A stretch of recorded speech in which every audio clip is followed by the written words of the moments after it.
어쨌든 지금 현재 국힘 쪽에서 일어나고 있는 당대표 사퇴 그 이외 여러 가지 상황 때문에 오늘 아침에 이제 그 긴급회의를 소집했고 윤재욱 원내대표가 직접 국민들 앞에서 한 얘기가 있는데 이 얘기 듣고 토론 이어가겠습니다.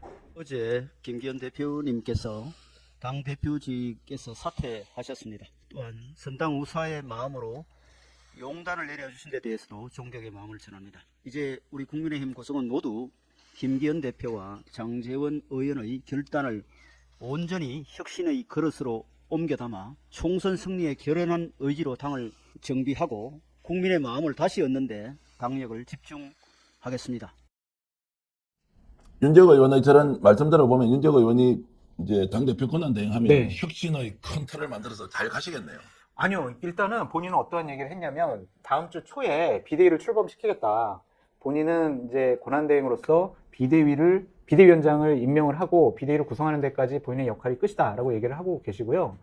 일단은 비대위원장이 누가 될 것인가 상당히 많은 논란이 있는데 김기현 대표가 이제 당대표직을 사퇴하는 과정 중에서 상당히 여러 가지 좀 적절하지 않은 일들이 벌어진 것 같아서 앞으로 국민의힘이 비대위원장을 누굴 세우고 선대위원장 누구 세우더라도 국민에게 와 변화하는구나, 바뀌었구나, 혁신하는구나. 그러니까 윤석열 대통령 부정평가가 높고 국정운영 우리가 찬성하지 않더라도 국민의힘 바뀌는 모습 보고 국민의힘 후보 찍어줘야지 라고 하기까지는 상당히 많은 걸림돌과 어려움이 있을 것 같다라는 생각이 들어요. 그 국민의힘 내부 사정을 잘 아시니까 좀 짧게 네. 질문 좀 더 하겠습니다. 당대표가 사퇴를 하는데 기자들 앞에 서지 않고 페이스북으로 당대표직을 내려놓겠다. 이 말은 이면에 윤석열 대통령에 대한 불만이 상당히 많다. 이렇게 해석이 됩니까? 많고요. 뭐 오늘 아침에 언론 보도가 몇 군데 나왔는데 네덜란드 헤이그에서 지속적으로 아니 왜 아직도 왜 사퇴하지 않고 있느냐라고 압력을 보내왔고 어제 최후 통첩으로 오늘 9시까지 사퇴하지 않으면은 강제적으로 끌어내리겠다라고 최후 통첩을 했다라는 그런 얘기도 있어요. 설입니까? 실제로 들었던 얘기입니까? 아니, 저는 들었는데 설이라고. 그냥 여의도의 기자들 사이에서 상당히 뭐 정설로 계속 얘기되는 부분들이거든요. 이 부분이. 그러니까 뭐 너 직접 너 용산에서 들었어? 그러면 못 들었죠. 근데 이제 그것을 취재하고 확인하고 또 옆에서 일을 같이 진행했던 분들이 해줬던 얘기니까 맞을 것 같고 일부 언론에서도 그러한 뉘앙스로 많이 보도가 됐어요. 그래서 김기현 당대표가 최후 통첩 받았구나. 그럼 빨리 내 입장을 표명하는 게 좋겠다라고 생각해서 어제 급작스럽게 페이스북에다가 본인 입장을 내세운 것 같습니다. 장재원 의원도 이런저런 얘기 중에 쪼개기 후원금 또는 뭐 경찰 수사 임박했고 수사까지 다 했다. 이것 때문에 그냥 자기 부산 지장 나가는 걸로 하고 물러나라. 그러고 마지막 받아들였다. 이런 소문은 설입니까? 소설입니까? 캐비넷까지는 아닌 것 같아요. 그러니까 윤석열 대통령께서 네덜란드 가기 전에 이제 장제원, 김기현 이 분들에게 연락을 해서 이제 빨리 좀 정리했으면 좋겠다. 불출마 선언해라. 내년 총선을 위해서 좀 선당후사하는 모습을 좀 보여달라. 그렇게 직접 말씀하셨고 장제원 의원은 하루 이틀 이렇게 상황을 보다가 김기현 대표가 먼저 그러한 얘기를 하지 않으니까 본인이 먼저 질렀고 또 최후 통첩 받은 김기현 당대표도 어쩔 수 없이 급작스럽게 선택을 했다라고 보여집니다. 김 박사님 정치 잔인합니다. 엊그제까지 동지가 되고 앞장서서 내세웠던 김기현 대표, 장재원 의원이 김장연대 만들어가지고 다 쳐냈지 않습니까? 이준석, 유승민, 나경원 다 쳐냈는데 9개월 만에 쫓아냈어요. 잔인한 정치 어떻게 해석을 하면 되겠어요? 저는 예정된 수순이라고 생각을 하고요. 사람은 잘 변하지 않는 것 같다. 그러니까 윤석열 대통령은 잘 변하지 않는 것 같다. 이 파국과 비국의 시작은 3개월 내에 이준석을 쫓아버리겠다라고 하는 대통령의 마음부터 시작된 거죠. 따지고 보면요. 비대위 체제가 만들어진 가장 중요한 이유는 이준석을 몰아내기 위해서 이 소위 상식적이지 않은 방법을 쓰니까 비대위가 계속 연달아 만들어졌던 거 아니겠습니까? 그러니까 그런 과정에서 당사국자 선거를 패배했죠. 패배하니까 방패막이가 필요했죠. 방패막이로 인요한 혁신위를 만들어서 윤과 소위 국힘 지도부에게 올 화살을 갖다 인요한이 대신 맞은 거죠. 그 다음에 또 하나가 뭐냐면 윤 대통령의 가장 기본적인 생각, 비워야 한다. 공천권을 비워야 내 새끼를 집어넣을 수 있다라고 생각한 거죠. 이 두 가지 일을 갖다가 인요한 혁신위원장이 진행을 한 건데 이 진행하는 과정에서 제가 볼 때 맨 처음에 윤 대통령은 힘을 줬다고 봐요. 인요한 체제에게. 근데 중간에 뭐가 걸렸느냐? 김건희 씨의 파우치, 엑스포, 그 다음에 특검법 문제가 연달아 터지기 시작하면서부터 인요한 혁신위에게 예를 들면 힘을 주게 되면 소위 국민의힘 내부에서 반란이 일어날 수 있겠구나 생각이 들어서 김기현 체제를 그냥 내버려 뒀던 거죠.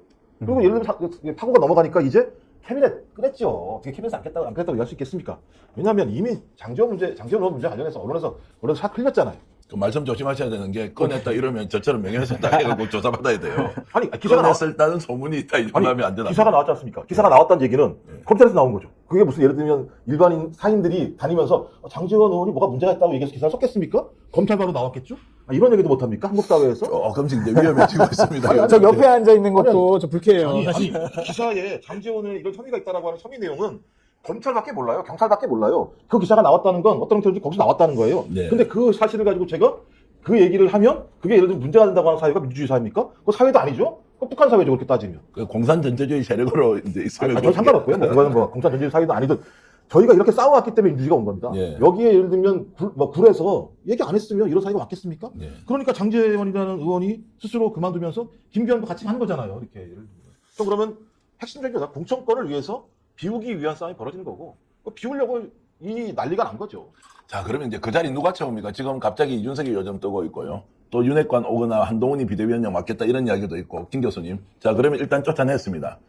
이유가 무엇이든 간에 그 자리에 누가 와서 정리정돈합니까? 저는 요즘 정치평론은 일반 국민들이 제일 잘한다고 생각하십니다. 예. 일반 국민들이 뭐라고 이야기하느냐? 캐비넷 열린 거 아니야? 이렇게 이야기합니다.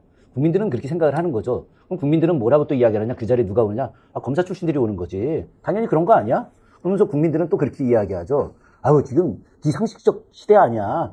비상식적 시대인데 윤석열 대통령과 그의 참모들은 국민의 힘이 잘 되고 안 되고 전혀 관계없어. 나라가 망해도 상관없어. 자기들만 잘 되면 되는 거고 국내에 망해도 자기 측근들, 검사 출신들만 이번에 배지 달면 되는 거야. 그러면 되는 거야. 라고 국민들이 이야기합니다. 저는 이 국민들의 이야기가 정답일 거라고 생각을 하고요. 그래서 저는 국민들의 생각에 동의를 하기 때문에 당연히 검사 출신들로 이제 그 빈자리를 메꿀 거다. 자, 김기현 대표가 이제 그만뒀으니까 윤재욱 원내대표가 이제 임시로 맡긴 하겠지만 곧 비대위 체제로 넘어갈 거 아니겠습니까? 그럼 비상대책위원장도 윤석열 대통령 말 잘 듣는 사람 임명하고 그 비대위에서 전략공천이라는 이름으로다가 검사 출신을 내려 꽂게 되면 저는 첫 번째로 내려 꽂을 자리가 김기현 대표 울산 지역구 자리라고 생각을 합니다.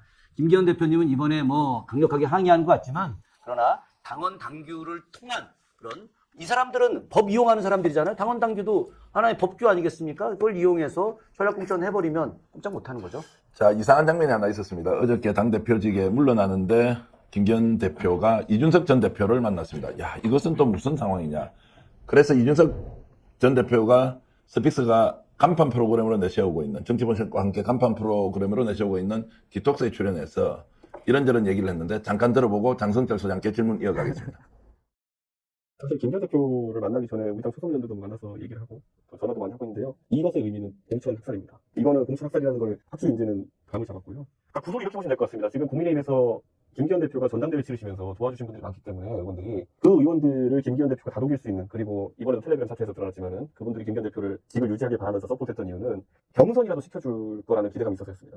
남에게 피해주는 걸 안 하시는 성격입니다. 그렇기 때문에 김기현 대표가 대표직을 유지해야만 본인들에게 경선이라도 시켜주는 그런 분위기 만들 것이라는 생각이 확고하게 있어요, 초선들한테는. 네. 근데 이렇게 했다는 건 뭐냐면 지금 비대위원장이 누가 오든지 간에 그 사람은 초선위원장과 어떤 부채 관계가 없습니다. 그러면은 공관위원장을 데려올 때도 그 비대위원장과 대통령의 뜻이 적용된 사람이 올 것이고 그 사람은 지금에 있는 초선위원장 어느 누구에 빚진 게 없습니다. 그러면은 학살이죠. 자, 두 가지 장면이 생각납니다. 하나는 이준석 전 대표와 김기현 대표가 만났다는 사실, 그리고 초선 의원들이 갑자기 김기현 전 대표, 김기현 대표 편을 들면서 학살당할 수 있으니까 위험을 뭔가 한 몸이 되어서 대응해보자 이런 느낌이 있었는데 내부의 권력 투쟁이 상당히 심하다 이렇게 봐도 됩니까? 아니면 일방적인 공격에 그냥 속수무책으로 당하고 있다 이렇게 봐야 됩니까? 김기현 대표가 버티려고 했죠. 예. 그것이 하나의 항명 그리고 권력 투쟁의 형태로 나타날 수는 있었는데 어떻게 윤석열 대통령을 이겨요. 그러니까 김기현 대표가 독자적인 힘으로 당대표가 됐다면 나는 뭐 당원들을 믿고 가겠습니다라고 할 수 있지만 되게 어려웠던 사람을 당대표로 억지로 만들었잖아요. 그러니까 김기현 대표가 윤석열 대통령의 뜻과 의지가 강하다는 것을 확인하는 순간 당대표직을 계속 유지할 수는 없었다라고 말씀을 드리고 김기현 체제를 당초 옹호했던 초재선 의원들이 있잖아요. 완전히 바보 됐다라는 것이 지금 언론과 당의 평가예요. 그러니까 김기현 대표를 우리가 옹호하고 김기현 대표 체제를 유지를 하면 우리는 최소한 경선은 할 수 있을 것 같아. 그러면 경선하면 뭐 용산이라든지 아니면 장차관들 내려오더라도 기반이 없으니까 나는 다시 공천받고 배지 달을 수 있을 것 같아. 그러니까 김기현 대표 체제를 옹호하고 지켜야지 라고 생각을 했는데 그것이 대통령과 용산의 뜻인 줄 알았다는 거예요. 왜냐하면 대통령께서 네덜란드 가기 전에 2번이나 김기현 대표를 만나가지고 오찬도 하고 차도 마시고 여러 가지 얘기를 했잖아요. 이거는 대통령께서 김기현 대표에게 힘을 실어주는 행위구나. 그 메시지로 읽고 김기현 대표 체제를 옹호했는데 그분들부터 내년 공천이 위험해 보인다라는 평가도 지배적입니다. 이 이야기를 좀 더 덧붙이면 대통령실에서 2시간 오찬을 했다고 보도가 나왔는데 알고 보니까 대통령과 그 김기현 대표가 만났던 시간은 15분밖에 안 됐는데 왜 이걸 오바해서 홍보를 했느냐 이러면서 대통령의 요즘은 이제 떠나라고 하는 일종의 메시지로 식사 자리를 만들었는데 이것을 당대표를 계속 이어가라는 걸로 착오했다 네. 이런 얘기가 들렸는데 그러면 완전히 초선 재선 의원들은 미스테이크 큰 실책을 한 게 됩니까? 정치적 감각이 없다기보다는 저는 메시지의 혼선을 양쪽에서 서로 주고받았다라고 생각을 하는 거죠. 대통령실 입장에서는 모양새를 되게 갖추고 싶지 않았겠습니까? 우리가 강제로 내쫓는 것도 아니고 이렇게 많이 격려를 해줬는데 김기현 대표가 윤석열 대통령의 이런 마음에 감동받고 그래서 당을 위해서 헌신하기 위해서 당대표직도 내려놓고 불출마도 선언하겠다라고 이제 이렇게 권유를 한 건라는 모습으로 이제 보여주고 싶었겠죠, 합리적으로. 그런데 김기현 대표는 그걸 거꾸로 역공을 한 거죠. 우리는 이렇게 좀 서로 화합하고 또 대통령이 나한테 힘을 실어주는 거라고 하는 아주 은밀한 그런 이제 이야기를 하니까 초재선 의원들은 거기에 이제 속아 넘어간 거죠. 그런데 뭐 이런 일들이라는 게 역사적으로도 많이 있는 일들입니다. 국왕이 정승들 불러다가 이제는 그간 애썼다, 참 고맙다 이렇게 이야기하는 건 당신 나가라는 이야기거든요. 그런데 이 부분을 갖다 잘못 해석해서 나와가지고 앞으로 더 열심히 하겠다 이렇게 한 예들도 많이 있고요. 판단해서 나가는 사람들도 있고 그렇습니다. 근데 이게 지금 댓글에도 당무 개입 아니냐 이게 대통령이 권한 밖의 일이다. 자, 이런 이야기가 이거는 나옵니다. 우리가 좀 이야기를 해야 되는데요. 사실은 다들 알고 있지만 노무현 대통령께서 예전에 열린 우리당 이번 총선에서 잘 됐으면 좋겠다 이 한마디로 탄핵됐던 거 아니겠습니까? 이건 그 당무 개입이라고 해서 바로 정치에 개입했다고 해서 탄핵된 건데 이건 지금 탄핵 사유가 넘치는 거죠. 거꾸로 이 대한민국 사회를 비상식적 사회로 만든 것은 윤석열 대통령과 대통령실 그 측근 세력들입니다.